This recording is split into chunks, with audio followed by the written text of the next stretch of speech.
Saudações, pessoal! Estamos ao vivo, direto de São Paulo. Aqui, reta final para PGA São Paulo. Cadê, pessoal? Vamos chegando. Quem está entrando vai dando um oi. Vão se acomodando aí. Vamos dar aqueles 5 minutos para a gente se acomodar até vocês entrarem aí definitivamente. Vamos seguindo aí, começando a nossa live. Quinta-feira, véspera de aulão, nomeado e feliz, boa noite, Lídia concurseira, boa noite, ô Natália, tudo bem? Tamo lá, Luísa Queiroz, a gente está seguindo em frente aqui, quinta-feira, como eu vim dizendo, véspera de concurso da PGA São Paulo, Procuradora, boa noite, véspera de concurso da PGA São Paulo, opa Natal, Arnaldo, tudo bem? Véspera de concurso, estamos aqui. E eu agradeço aí a atenção de vocês, agradeço a presença, agradeço todo o retorno que eu venho tendo aí nesse um mês que a gente está junto, desde que eu reativei o Instagram e comecei esse projeto. Vocês vão entrando aí e agradeço demais o comparecimento às lives. Essa eu estava contabilizando a nossa quinta live, contando aquela que a gente realizou com o professor Diego. E realmente é um projeto aí que eu fiquei muito satisfeito, porque é o momento que eu posso ter esse contato com vocês, ainda que virtual. Aqui a gente pode conversar sobre os temas, vocês podem mandar as dúvidas de vocês, que a gente vai tirando aí na medida do possível. Oi, Plax, cadê você? E a gente vai conversando aí, vocês vão trazendo aos pouquinhos as dúvidas. E Felipe Ramalho, no aulão, leve documento com foto e o comprovante que a gente está enviando para vocês.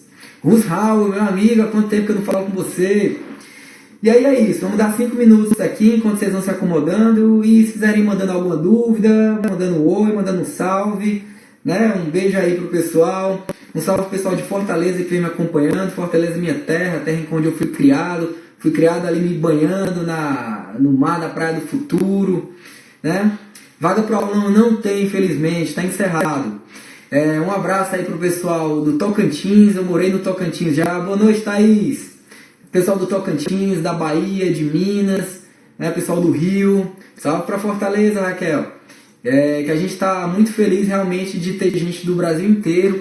O concurso da PGA São Paulo é um concurso bem diversificado, é um concurso que agrega gente de todos os estados. Esse era um medo que eu tinha quando eu vim fazer a PGA São Paulo. Era o medo que eu tinha esse receio de, eu vou falar com sotaque na prova oral, eu não sou daqui, será assim um bairrismo? Não, pessoal, a PGA São Paulo eu considero ela um reflexo, Belém do Pará, grande terra, estava aí em setembro. Eu considero a PGA São Paulo um reflexo do que é São Paulo.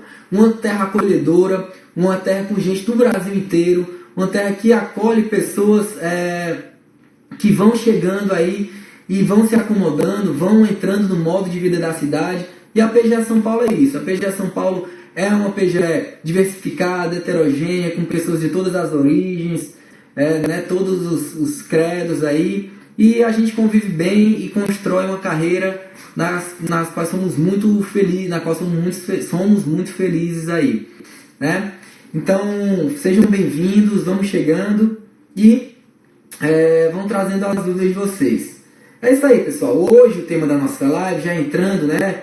Enquanto a gente vai aquecendo o aulão promete, o aulão vai ser um fenômeno.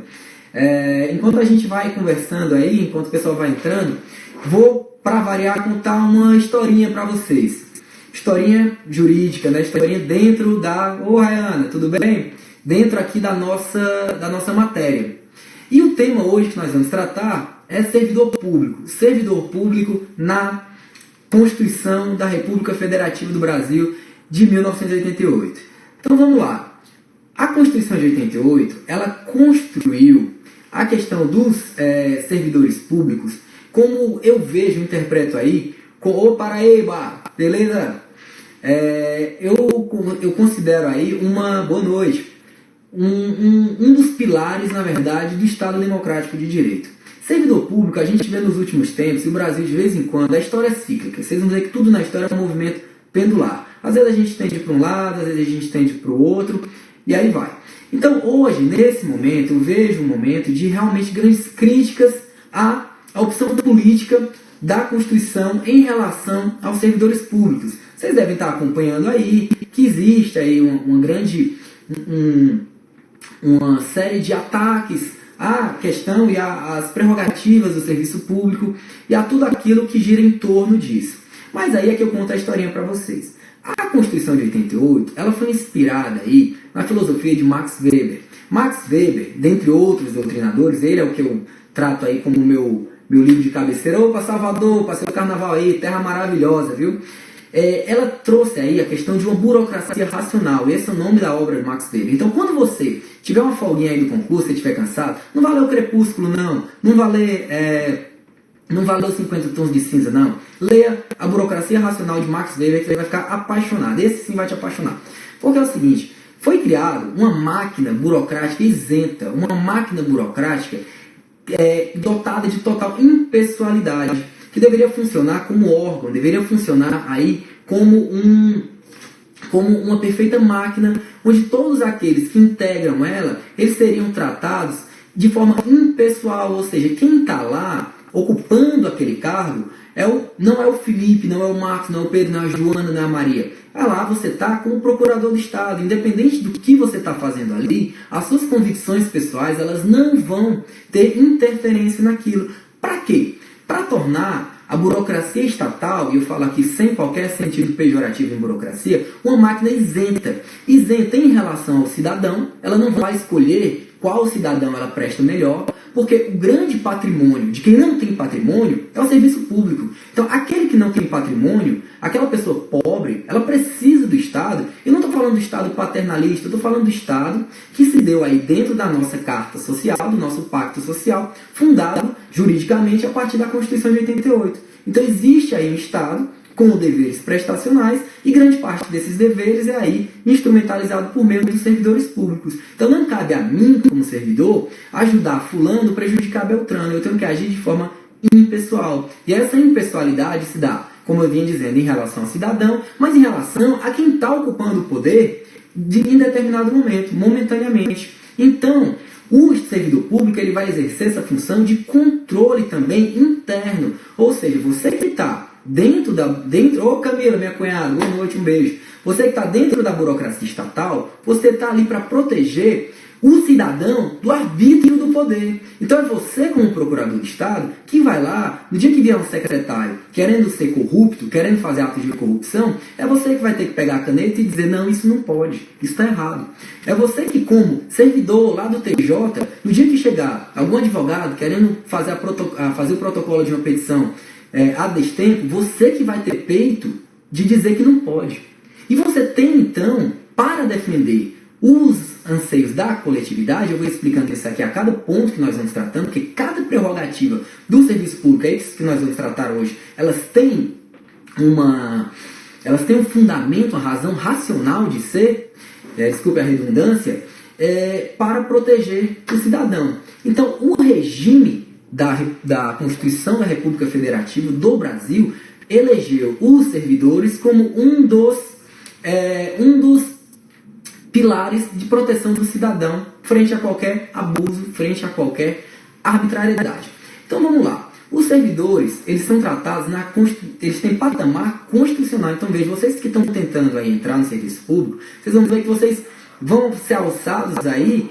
Olha que realmente que privilégio. Você tem um capítulo na Constituição da República tratando de você. E esse capítulo da Constituição da República se destaca nele o artigo 39, que trata dos servidores, trata da administração pública, e vem dizer que a União, os Estados, o Distrito Federal e os municípios instituirão, no âmbito de sua competência, regime jurídico único e planos de carreira para os servidores da administração pública direta, das autarquias e fundações públicas. Então aqui a gente já chega na primeira dúvida que muita gente vem me perguntando.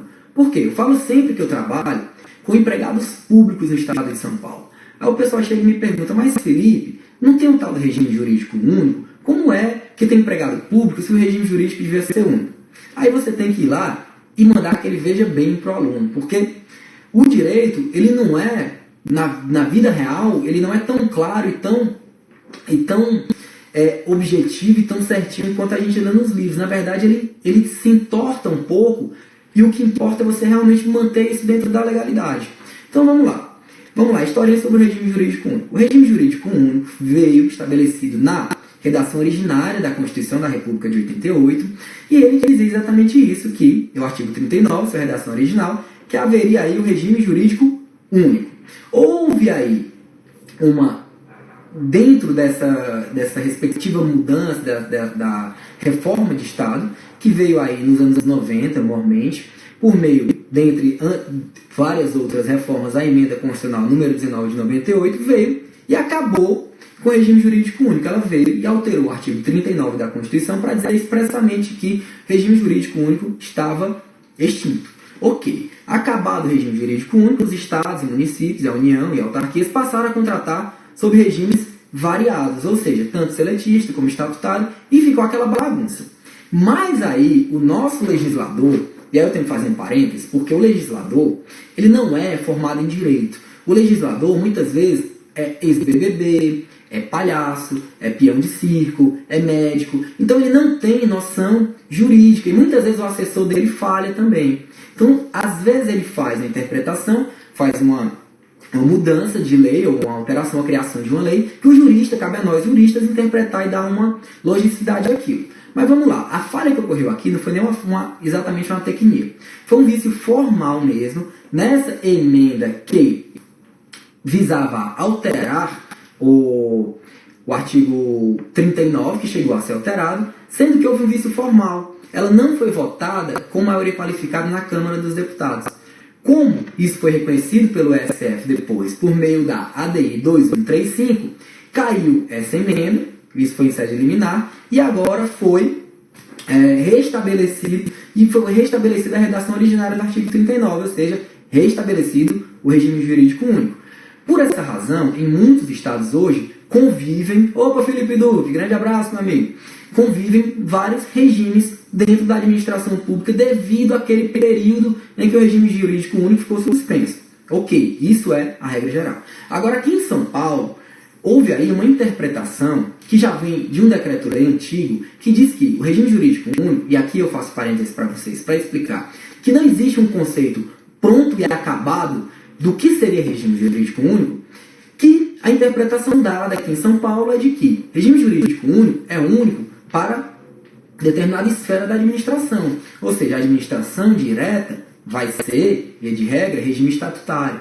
A administração indireta é o seletista. Ou seja, quando a gente vê aqui em São Paulo, nas autarquias, vocês vão ver que o regime de contratação delas é o regime seletista. Até hoje, lei nova da SPPREV diz que a contratação do pessoal dessa autarquia se dará nos termos da CLT. SPPREV, que é uma autarquia, Centro Paula Souza, IANSP, o que você procurar aí, vai ter de autarquia contratando pelo regime da CLT, porque houve essa interpretação no estado de São Paulo. Então, a primeira ressalva que eu faço aqui para vocês em relação à matéria da prova é que coexistem regimes distintos aqui no estado de São Paulo devido a essa interpretação. Tá, beleza? Beleza. Existe divergência em relação a isso? Existe, né? Como eu vinha dizendo, existe gente que entende que o regime jurídico é único para todo mundo. A administração direta, indireta, essa é uma posição forte, considerável e razoável, mas que não foi adotada aqui. Por outro lado, existe ainda, já me perguntaram sobre isso, se o regime jurídico único Marco Polido, praticamente todas que eu conheço, pelo menos, que existiria aí uma questão de se trataria de mera opção, ou seja, o administrador poderia optar entre o regime estatutário ou seletista. Pessoal, é o seguinte, existe doutrina que diz que o regime preferível é o regime estatutário, porque ele é dotado de prerrogativas exatamente para defender o cidadão de qualquer arbítrio, e a gente vai falar delas aqui hoje. Por outro lado, o regime seletista ele não possui aquelas garantias todas do regime estatutário, e por isso o servidor ficaria enfraquecido para sofrer com qualquer abuso. Então, essas garantias do regime estatutário, como estabilidade, redutibilidade de vencimentos, a disponibilidade e até mesmo uma aposentadoria, elas existem para que o servidor público tenha segurança para laborar dentro da administração pública sem se submeter a eventuais pressões que ele possa vir a sofrer. Então, quando fala, o servidor público tem estabilidade, aí vem aquele seu tio, né, lá no churrasco da família e diz, é toda esculhambação, porque o servidor público não tem estabilidade, aí não pode botar para fora, aí os caras são todos preguiçosos. Não é bem assim. Procure, vá ver. Tem gente boa na iniciativa privada e tem gente ruim na iniciativa privada. Da mesma forma, tem bons servidores públicos e tem maus servidores públicos. E o problema disso não é estabilidade, não é nada não. O problema disso é o ser humano. Porque direito, ele é dever ser. Se fosse ser, não precisava nem de uma norma regulamentando aquilo. Então, tem falhas em qualquer sistema. Mas a estabilidade existe. E por mais que existam falhas dentro do sistema, ela existe para quê? Para que aquele servidor que trabalha, por exemplo, como um procurador dentro de uma secretaria, ele possa dizer, olha, esse parecer aqui eu não vou aprovar, porque isso aqui dá uma ilegalidade. Você está querendo desapropriar o terreno do seu inimigo. Ou você está querendo aqui dar um benefício fiscal para o seu primo. Esse parecer eu vou negar, vou dizer que não pode no meu parecer. A conclusão vai ser negativa para você. Se o cara não tem estabilidade, o cara diz, o secretário diz, é mesmo, tá bom, valeu, falou, tiro você e boto outro no lugar. A estabilidade serve exatamente para isso. O cara pode até querer me botar para fora, mas ele vai ter que fazer um PAD, vai passar por uma corregedoria, eu vou me defender, vai ter uma judicialidade daquilo, eu vou poder anular aquilo ali, vou poder ser reintegrado se for uma demissão arbitrária. Então, tudo bem, pessoal? Só fixando aqui a premissa de por que existem as prerrogativas do serviço público. Então vamos lá. E aqui só para fixar também que a gente está falando do regime estatutário, tá? É aquele ocupante de cargo efetivo, aquele cara que tem um estatuto, da forma aí que tem que tem todo aquele regime protetivo, é o regime basicamente aqui do estatuto dos servidores, né, que a gente já estudou, regime da lei orgânica da PGE, são servidores estatutários ocupantes de cargo efetivo, beleza? Então a gente está falando de cargo efetivo, eu vou explicar para vocês aqui, fazer um leve disclaimer, o que é um cargo público, que é bom você sair daqui já rapidamente sabendo isso aí. Cargo público, segundo o ilustre, o grande mestre Celso Antônio Bandeira de Mello, são as mais simples e indivisíveis unidades abstratas criadas por lei. Voltou? Acho que deu uma pausa aqui. Voltando, cargos públicos, no dizer de Celso Antônio Bandeira de Mello, são as mais simples e indivisíveis unidades abstratas criadas por lei, com denominação própria e número certo, que sintetizam um centro de competências públicas de alçada da organização central a ser exercidos por um agente, ou seja, os cargos públicos, eles têm aqui eles têm uma determinada, eles são como se fosse uma caixinha na qual você vai ocupar o cargo. Você tem ali determinados espaços dentro da administração previamente criados por lei, que aí quando você passou um concurso público, você vai ocupar aquele cargo. Então, primeira premissa, você ocupa um cargo, você não detém o cargo. Você ocupa o cargo de maneira que, se você é exonerado, se você é demitido, se você se aposenta, aquele cargo vai ficar vago. Isso é uma causa de vacância. Pessoal, tá todo mundo me ouvindo? Tá ok? Eu acho que tem um problema na conexão. Me avisem aí se voltou. Pode ser? Estão me ouvindo? Tá ok? Então vamos lá. Então o cara ocupa o cargo público. O cargo é aquele plexo de competências, aquele fará jus dentro da administração pública. Ela vai estar lá esperando por ele, esperando para ser ocupado por ele, esperando para ser ocupado por você. Então precisa ter um cargo para você ocupar. Então, nesse caso, como é que você vai ocupar esse cargo? Você vai ocupar por meio de algum ato, por meio do provimento da investidura. É a nomeação no cargo público. A doutrina aí, a professora Maria Silva Zanella de Pietro, que é procuradora do Estado aposentada e que tem grandes pareceres na PGE, fez parte da Procuradoria Administrativa, é muito seguida aqui na PGE São Paulo, ela faz a diferenciação entre provimento e investidura. Vou falar para vocês só a título de curiosidade, porque muitas vezes a própria lei trata isso como sinônimo, mas o provimento é ali a nomeação, é o ato pelo qual o Estado designa aquela pessoa. E por outro lado, a investidura, quando você toma posse e entra em exercício. Então aí você vai ter, por meio desse ato, você vai ingressar na administração pública.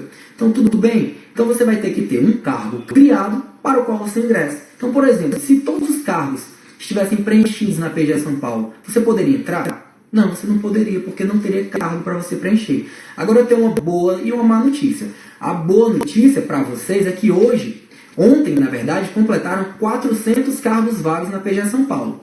A má notícia é que fica um monte de trabalho para mim do outro lado. Mas estou esperando vocês ansiosamente para a gente dividir essa batalha aí.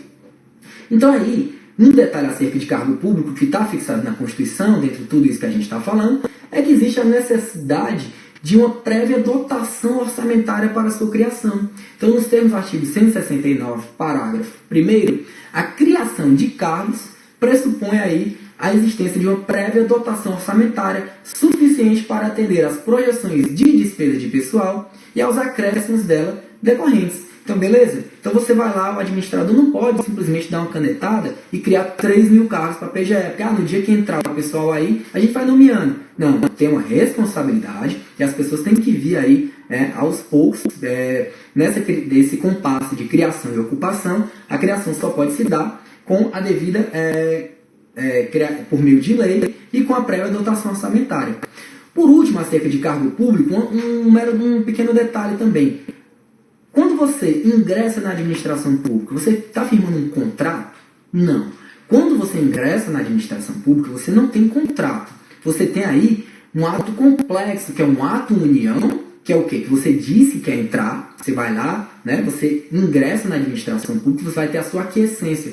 E por outro lado, o ato condição, que é o quê? Quando você ingressa, vai incidir sobre vocês todo um regime jurídico pré-existente. Você não vai discutir cláusula contratual nenhuma. Você vai ingressar e sobre você, que vai entrar na carreira de procurador de Estado, vai incidir todo o regime previamente existente na lei orgânica da PGE São Paulo. E você não vai discutir cláusula nenhuma. Você não pode chegar lá, obviamente, e dizer, não, isso aqui eu quero, isso aqui eu não quero, não. Só trabalho de manhã, só trabalho à tarde. Não gosto disso. Não, você não vai discutir nada. O único ato de vontade que você tem quando entra é dizer se quer ou não. É igual casamento. Não é piada, é verdade. O casamento também é considerado um ato condição no sentido de que quando você casa, uma série de regras jurídicas incidem sobre você. Quando você casa, existe todo um regime jurídico do casamento que, juridicamente falando, vai incidir sobre você e aí você está submetido. Você só tem mesmo que dizer o sim. E na administração pública é a mesma coisa. Você só vai ter que dizer o sim para a administração aí quando você entra. Então vamos lá. A gente falou de cargo, a gente falou de como funciona. Agora vou falar de um negócio que vocês já devem ter ouvido falar, que é concurso público. Ok, concurso público é uma condição para o ingresso na administração pública. A gente não estava falando que a administração pública ela é uma máquina impessoal, naqueles termos previstos por Max Weber, de maneira que você não escolhe os melhores segundo os seus critérios pessoais, segundo as suas preferências, você não escolhe o seu primo, você não escolhe o seu cunhado. Então, por isso é que a Constituição, visando a criar toda essa parametrização, ela botou um pré-requisito para o ingresso na administração pública. Opa, Rafael Esmeralda, beleza? Qual seja o concurso público. Então, o concurso público é a forma mais democrática e impessoal de ingresso na administração pública. E essa é uma condição para que você ingresse sob pena de nulidade. Então, vamos lá, só para relembrar, o artigo 37 da Constituição, ele fala exatamente que a administração pública, direta e indireta, de qualquer dos poderes da União, dos Estados, Distrito Federal e municípios, obedecerá aos princípios da legalidade, impessoalidade, moralidade, publicidade e eficiência, e também ao seguinte: os cargos, empregos e funções são acessíveis aos brasileiros que preenchem os requisitos estabelecidos em lei, assim como aos estrangeiros na forma da lei. Inciso primeiro. Aí eu já faço a ressalvinha para vocês que, inclusive, para o emprego público, é necessário concurso público para ingressar. Então, seja na condição de servidor estatutário, seja na condição de empregado, você precisa aí passar por um certame anteriormente. E que a investidura, aqui o inciso mais importante para o que a gente está falando, em cargo ou emprego público depende da aprovação prévia em concurso público de provas ou de provas e títulos de acordo com a natureza e a complexidade do cargo ou emprego, na forma prevista na lei, ressalvados aí os cargos em comissão. Então, seja se você vai ingressar como servidor estatutário, seja como seletista, você aí terá que passar por um concurso público. E o que acontece se a gente ingressa na administração pública, salvo cargo em comissão, sem concurso público?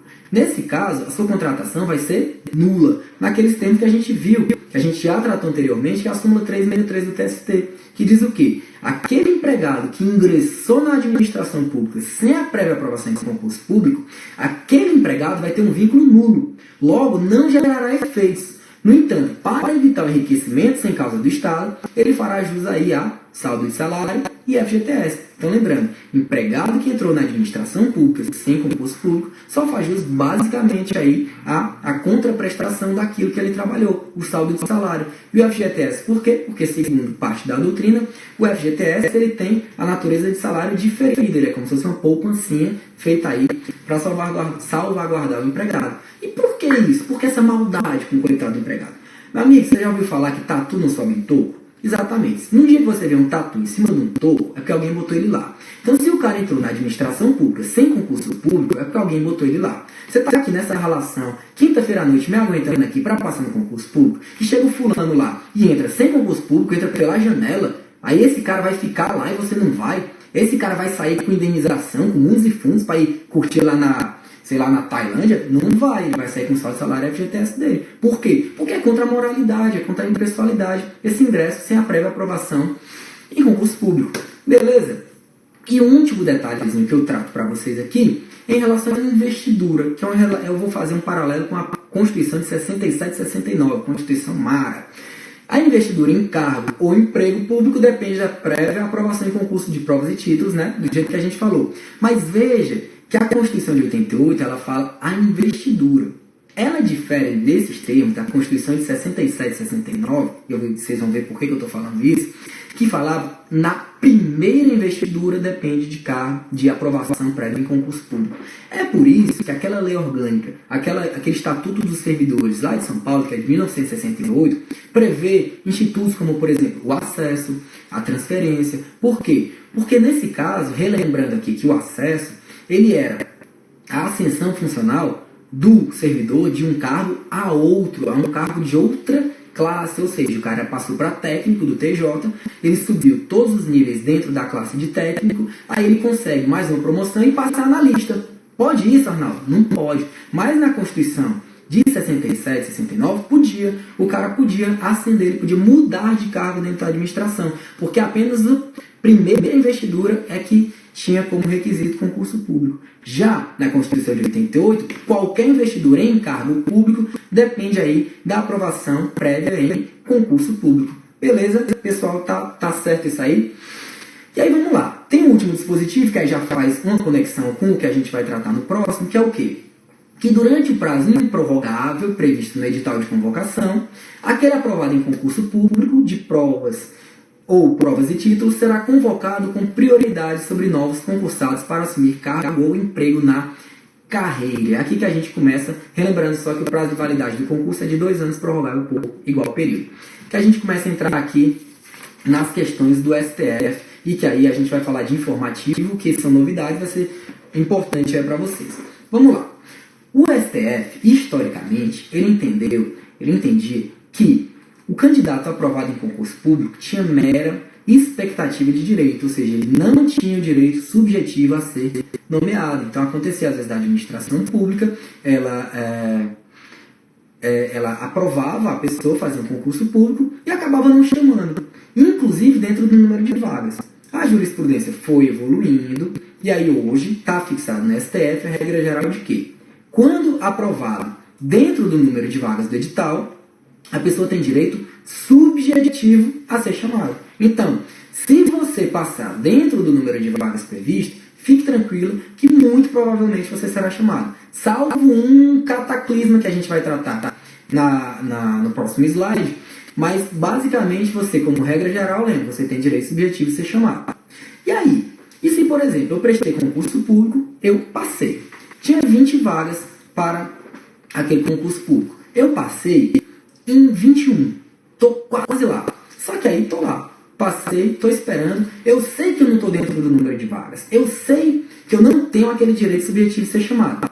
Só que aí eu fiquei sabendo, eu fico de olho lá no DO, fico olhando lá, e eu vi que teve 5 aposentadorias. Ou então eu vi que aquela administração pública ela criou 5 cargos. Aí eu digo, meu Deus, criou 5 cargos. Teve 5 aposentadorias. Ou seja, eu tenho agora direito subjetivo, porque se tinha aí 20 vagas no concurso, tem agora bem 30, né? Porque eu vi aquilo ali que aconteceu. E a dúvida é, eu tenho direito subjetivo de ser chamado a partir dessa criação de novas vagas? A resposta é não. O STF teve a oportunidade de se manifestar sobre esse tema e decidiu que o surgimento de novas vagas ou abertura de concurso para o mesmo cargo durante o prazo de validade do certame anterior não gera o direito subjetivo à nomeação. Não vai gerar o direito subjetivo, beleza? Salvo se houver aí uma preterição arbitrária e motivada por parte da administração.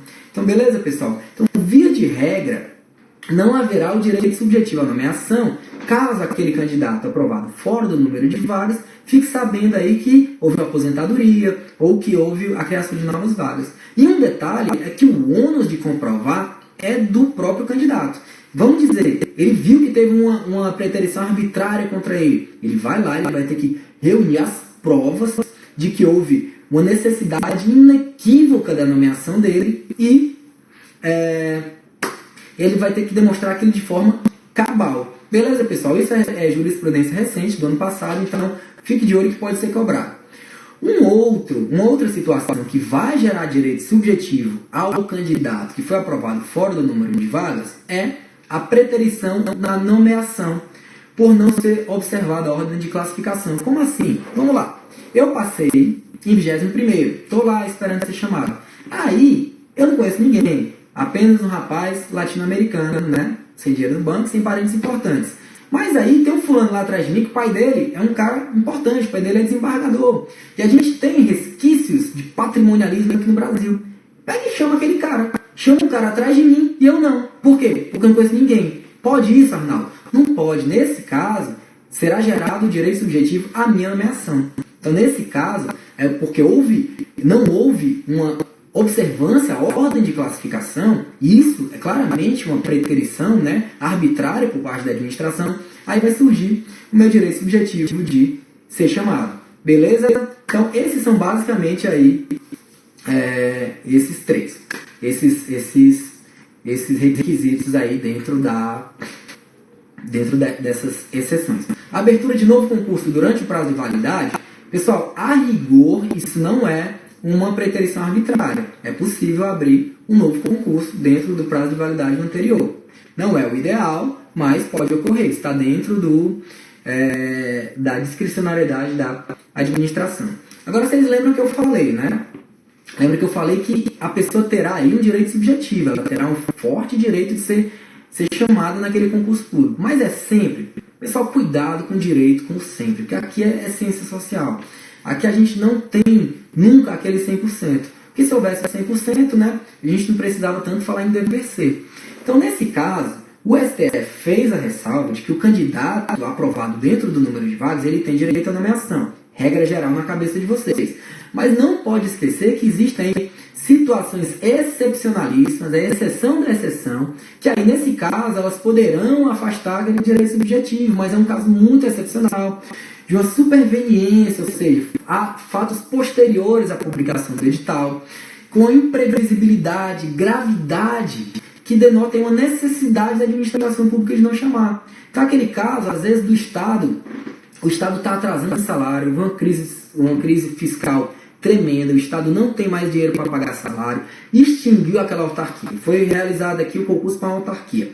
O Estado está tão quebrado que ele pegou os funcionários que ele tinha, ele botou em disponibilidade, ele extinguiu aquela autarquia, só que tinha um concurso, e os caras estavam aprovados, ele estava atrasando salário, né? Vai poder ser chamado? Nesse caso, vai ter aí aquela pequena ressalva em relação ao direito subjetivo à nomeação no concurso público, beleza, pessoal? Então, regra geral, o candidato aprovado dentro do número de vagas tem direito subjetivo de ser chamado, havendo aí essa pequena exceção dentro da regra geral. Agora vamos lá, vamos avançando.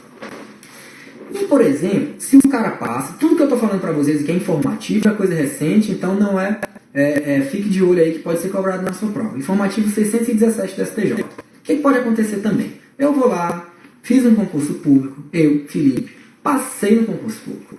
Só que aí eu fiquei fora do número de vagas, eu descobri que eu estava fora. Por quê? Porque meus pontos não foram suficientes para me deixar dentro daquele número de vagas.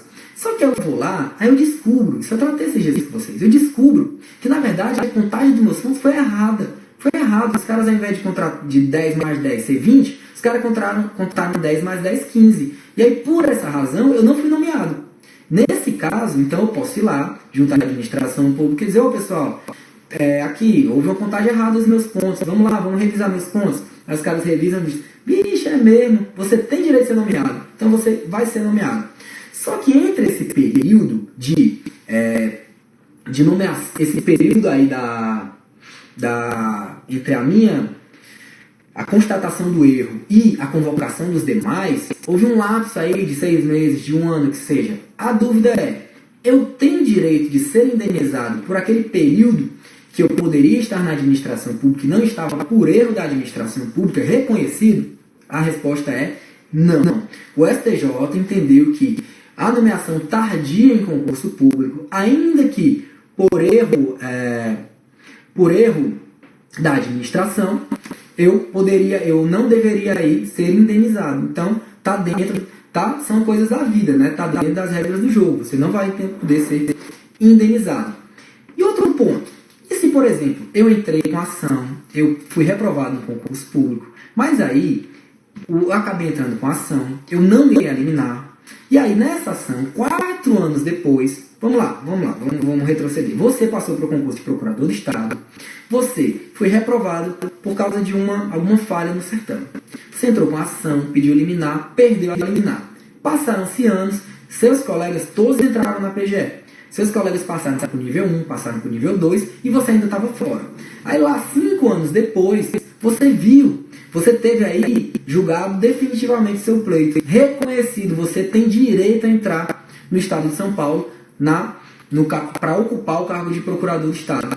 A dúvida é, você faz jus àquelas promoções que os seus colegas tiveram, porque eles estavam dentro da carreira, você estava fora, não foi culpa sua, foi o erro da administração.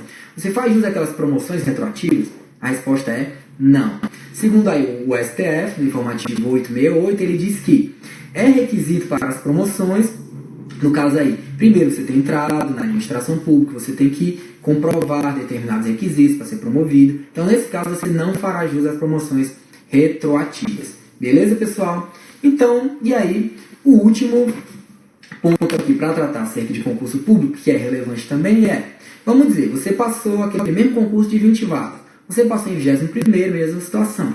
Só que aí, o cara lá do 20º lugar, aquele último dentro das vagas, ele desistiu.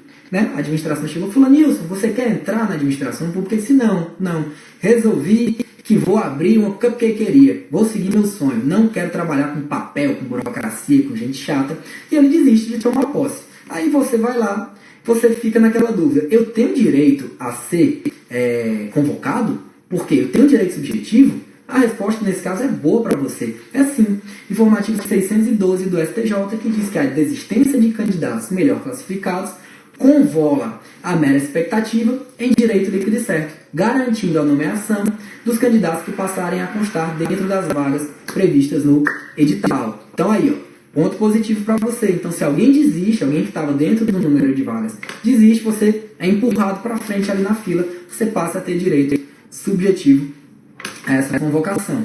Beleza, pessoal? Tá tudo certo aí? Estão me acompanhando? Tá legal? Então vamos lá. A gente falou primeiro do ingresso na administração pública, né? Falou dos cargos, do ingresso, e agora a gente vai falar da tal da estabilidade. Eu falei para você já, né, a questão da estabilidade, que ela existe para garantir e imunizar o trabalho do agente público frente a quaisquer abusos, sejam internos, sejam externos, ou seja, o cara tem estabilidade para proteger o direito do cidadão, ele tem estabilidade para bem exercer a função pública. Só um parênteses aqui, o que é função? Função é você exercer algo em nome e em benefício de outrem. Você, como servidor público, você exerce uma função pública, você exerce uma função em nome e em benefício do cidadão. Você está lá ocupando um cargo para bem tratar a coisa pública, a coisa dos outros. Então, você vai lá e para isso você é dotado de quê? De prerrogativas. Você vai ter a estabilidade. A estabilidade, nos termos do artigo 41 da Constituição, é adquirida após 3 anos. Após 3 anos. Só um parênteses aí, já me perguntaram isso. O Estatuto dos Funcionários Públicos Estado de São Paulo fala que a estabilidade é adquirida em 2 anos. Aí você tem que fazer a interpretação conforme a Constituição e saber que aquele artigo está meio caduco já o bichinho, ele está errado. O que vale é a Constituição, 3 anos, tá bom? Então faça a interpretação conforme a estabilidade é garantida após 3 anos, né, de efetivo exercício. E aí, nesse caso, ele vai adquirir a estabilidade. Após esses 3 anos, ele vai passar por uma comissão que vai dizer, ok, Felipe ok, dá para ele ficar aqui, não é 13, tá legal, confirma na carreira, você adquire a estabilidade. Uma vez adquirida a estabilidade, a prerrogativa da estabilidade, você aí só poderá perder o seu cargo em alguns casos específicos, em virtude de sentença judicial transitada em julgado, mediante processo administrativo em que lhe seja assegurada a ampla defesa, é o famigerado PAD, né? A gente já viu aqui o Estatuto dos Servidores, a gente já viu a Lei Orgânica da PGE, que ela traz ali uma tipificação de condutas que podem ensejar a demissão do servidor público, mas tudo isso vai passar por um processo, e ele terá direito a ampla defesa, vai ter direito a ser representado, ouvir testemunhos, advogado, etc. E aí, nesse caso, em sendo procedente a ação contra ele, será demitido do serviço público. Lembrando aqui que exoneração sou eu que peço, eu não quero mais trabalhar, eu peço exoneração. Se for uma pena disciplinar, é demissão. Beleza? Mediante aqui o inciso 3, que veio com a emenda constitucional 19 de 98, só outro parênteses para lembrar que a redação originária da Constituição, ela dava estabilidade com 2 anos, foi pela emenda constitucional 19 de 98, veio e aumentou para 3. Além disso, trouxe esse inciso maldito terceiro aqui, que diz que, mediante processo de avaliação periódica de desempenho, na forma de lei complementar assegurada a ampla defesa. Então, basicamente aqui, não tem essa lei complementar ainda, diz que o quê? Vai ter uma avaliação periódica de desempenho, e aí, de acordo com essa avaliação, o cara pode ser demitido do serviço público. É algo polêmico, é algo assim que ainda não está ainda no nosso dia a dia da administração. E por derradeiro, tem uma última hipótese aqui de demissão do servidor público, que no caso seria a exoneração, que é naquele caso do não cumprimento das despesas com limite de pessoal previsto no artigo 169 da Constituição, que diz que o administrador deverá cumprir determinados limites com o pessoal e, em não sendo cumpridos, ele vai ter que adotar determinadas medidas para entrar no limite aí, sair desse limite prudencial, desse excessivo limite prudencial. Ele vai ter que demitir, exatamente, 169 parágrafo 4º. Muito obrigado, né? Ele vai ter que ir demitindo, né? Vai ter que ir tirando aqueles servidores lá, cargos comissionados, etc. E chega até no coitado do estatutário, né? Eu considero particularmente essa emenda inconstitucional, mas tá lá, né? Tá valendo. Então é só a opinião do professor, esqueça minha opinião, lembre aí da redação do 169. Beleza, estabilidade. A gente falou que estabilidade é o cara que passou no concurso público e foi confirmado na carreira. Existe outro tipo de estabilidade? Existe, pessoal. Antes da Constituição de 88, como a gente já falou aqui, era uma bagunça. O Estado brasileiro não tinha toda essa evolução. Se a gente tem críticas em relação ao Estado hoje, imagina antigamente, né?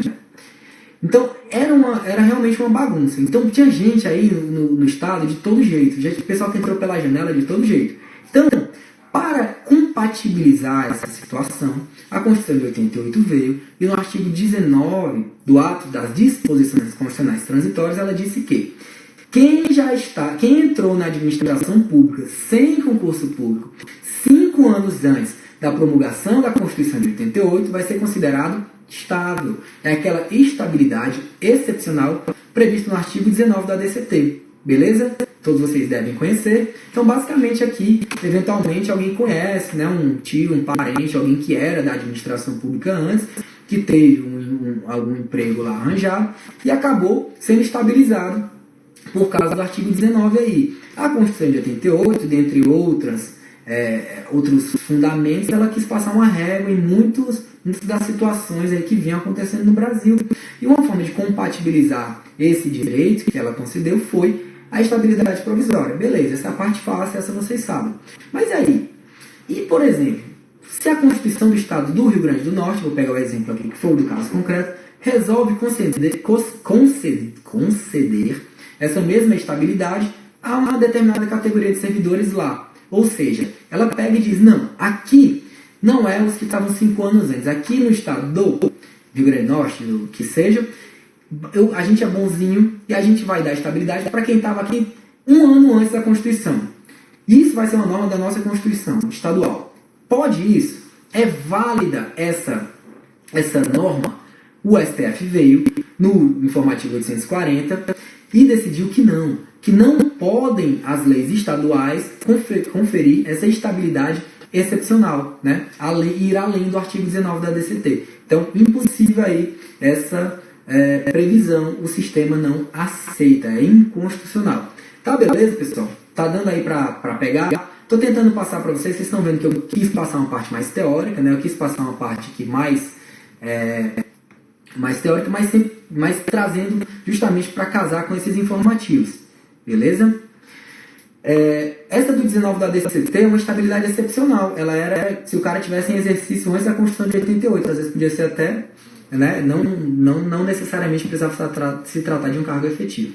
Então, beleza. Aí, outra prerrogativa dos servidores públicos que a gente trata aqui é a da disponibilidade. O que é disponibilidade? Disponibilidade é muito interessante também e entra aqui dentro do meu discurso do servidor público como uma proteção do Estado de Direito. Vamos lá.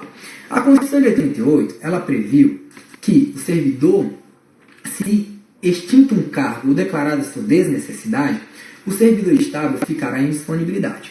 Um parênteses é que na redação originária dela, essa estabilidade, essa disponibilidade, o servidor entraria com vencimentos integrais. E agora não, é com vencimentos proporcionais.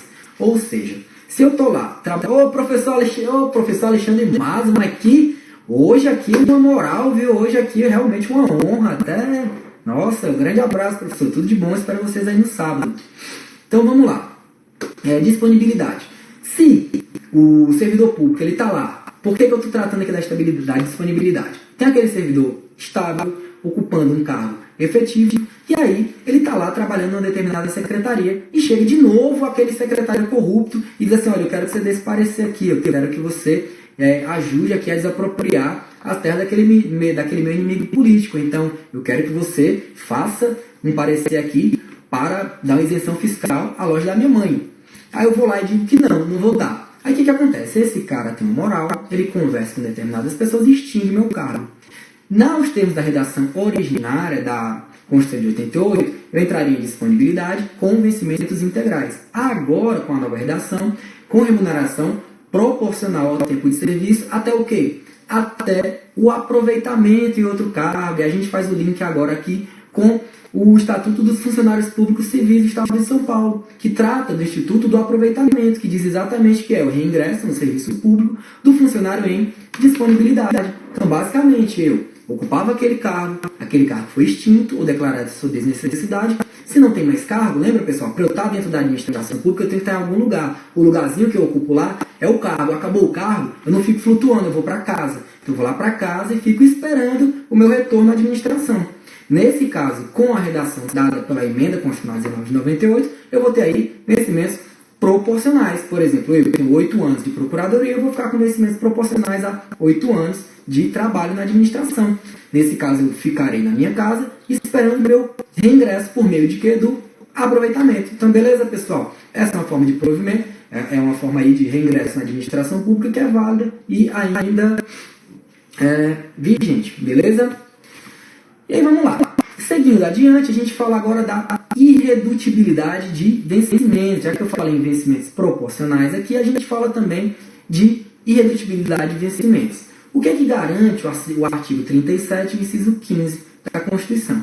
Ele garante que o quê? Que os subsídios e os vencimentos dos ocupantes de cargos e empregos públicos são irredutíveis, ressalvados aí determinadas situações. Então vamos lá, basicamente você está lá trabalhando na administração pública, não pode aquele secretário que não gosta de você dizer assim, você não vai me dar meu parecer não? Pois agora você ganhava quanto? Você ganhava X 10 mil reais, você agora vai ganhar 1.000, seu desgraçado.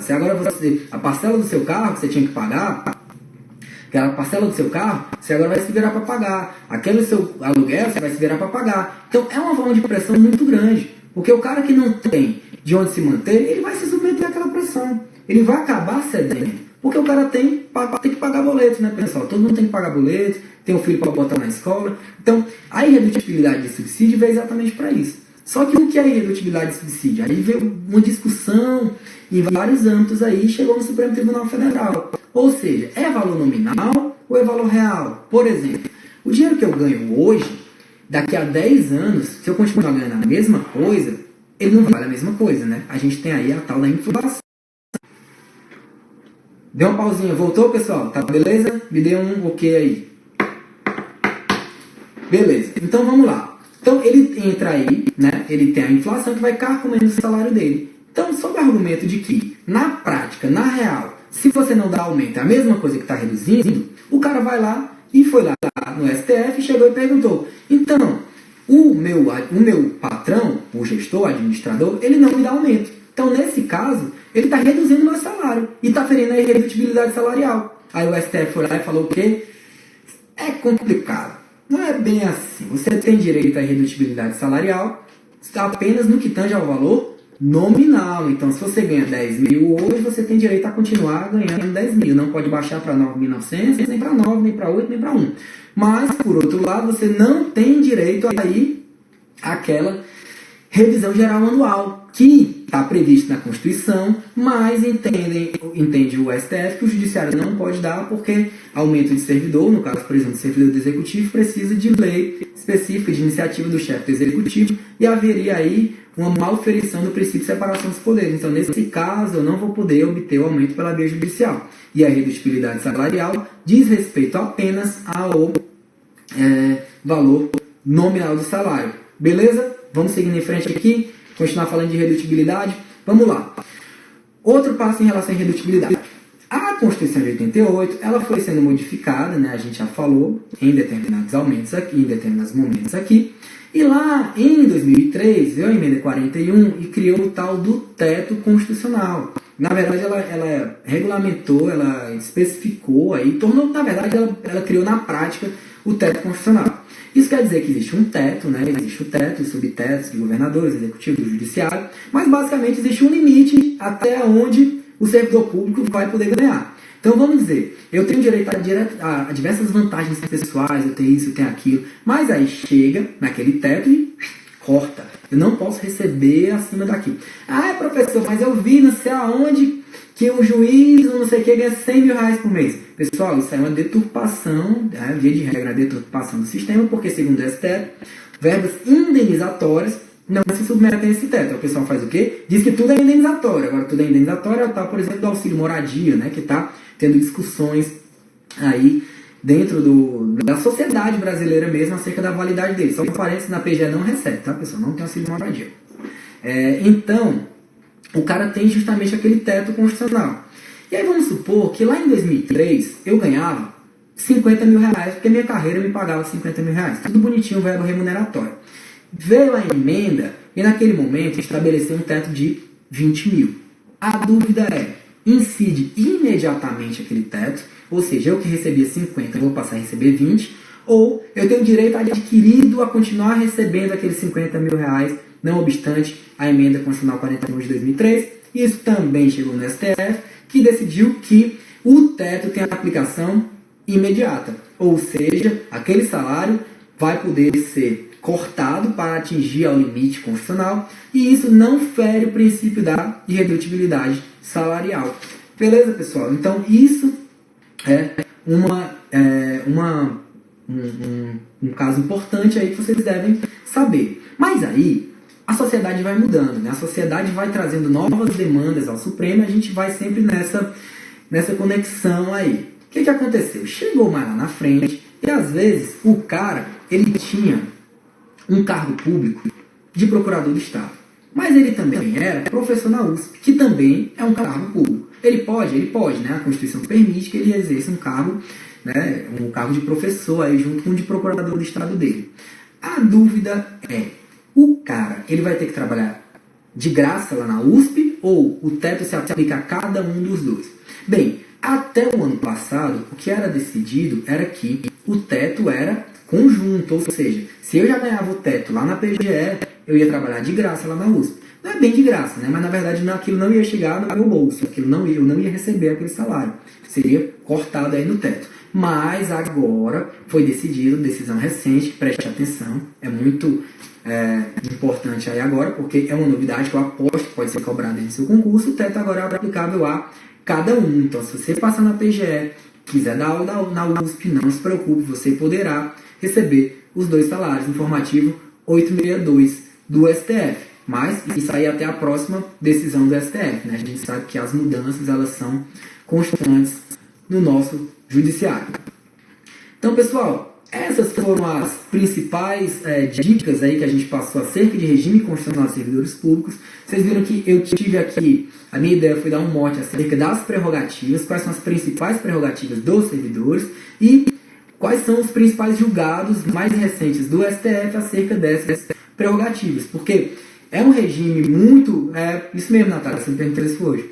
É uma prerrogativa, são muito importantes, como eu fiz questão de frisar para vocês. Os servidores públicos, eles são, na verdade, uma peça para a manutenção do Estado Democrático de Direito, e as prerrogativas existem, não é para o cara ser folgado, não. Elas não existem, não é para o cara fazer corpo mole, elas existem para garantir que aquele serviço, aquele direito constitucional, boa administração, será garantido. Beleza? É isso aí. Me perguntaram da segunda fase. Teremos curso para a segunda fase também. Vocês tendo interesse aí, me mandem mensagem. Eu tenho interesse de continuar fazendo essas lives aqui com vocês. Me procurem no Instagram também, sempre que precisarem. Outra coisa, pessoal, o aulão começa às 8 horas no sábado, mas cheguem antes, cheguem a partir das 7 para o credenciamento, porque são... Valeu, Camila! Beijo, cunhado! Vão chegando lá a partir das 7 horas, que aí vocês vão fazer o credenciamento, chegar lá bonitinho. Eu estarei lá com vocês, a primeira aula é a minha, por isso não se atrasem, senão vocês vão me perder falando meus exemplos maravilhosos, que eu sempre dou, né, esses exemplos esdrúxulos. E cheguem cedo, a Maxud Plaza, às 8 horas. A gente está aí, o aluno está esgotado. Por hora, quem está dentro, né? Mas vamos ver se mandem qualquer coisa, mandem e-mail. Professor Gustavo aí está lá, professor Gustavo Andrade. Eu, além de dar aula de Direito Pessoal, que é essa minha grande paixão, vou também ser o mestre de cerimônia de vocês, então vou passar o dia inteiro com vocês. Quem quiser passar lá para falar comigo, dar um oi, qualquer coisa que precisar, estamos sempre à disposição. Aqui é feito com a maior sinceridade, a maior humildade. E o que precisarem, me procurem, viu? Alguma dúvida aqui? Querem me mandar alguma dúvida no final? A live vai ficar salva, a gente vai jogar no YouTube depois, então quem não viu ou quem não viu toda, assista no YouTube ou passe para algum amigo. Valeu, pessoal, é isso.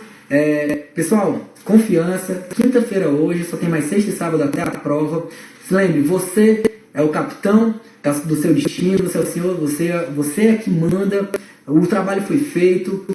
Você está preparado, vá tranquilo, porque agora é psicológico, né? Vá tranquilo, se for para aulão a gente se vê lá, se não dá uma descansada, dá uma revisadinha. E é isso aí. Tamo junto, valeu, salve, grande abraço e até mais.